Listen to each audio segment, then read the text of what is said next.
أعوذ بالله من الشیطان الرجیم،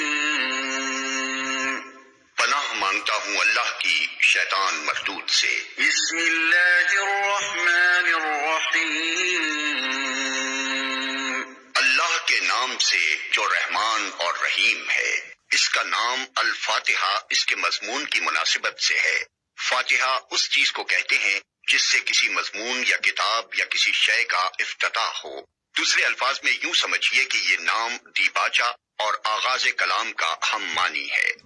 زمانہ نزول، یہ نبوت محمدی کے بالکل ابتدائی زمانے کی صورت ہے، بلکہ معتبر روایات سے معلوم ہوتا ہے کہ سب سے پہلی مکمل صورت جو محمد صلی اللہ علیہ وسلم پر نازل ہوئی وہ یہی ہے۔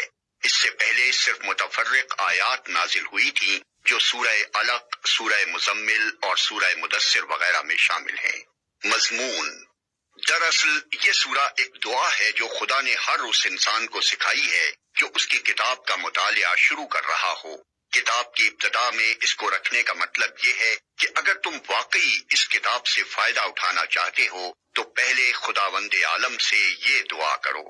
انسان فطرتاً دعا اسی چیز کی کیا کرتا ہے جس کی طلب اور خواہش اس کے دل میں ہوتی ہے، اور اسی صورت میں کرتا ہے جبکہ اسے یہ احساس ہو کہ اس کی مطلوب چیز اس ہستی کے اختیار میں ہے جس سے وہ دعا کر رہا ہے۔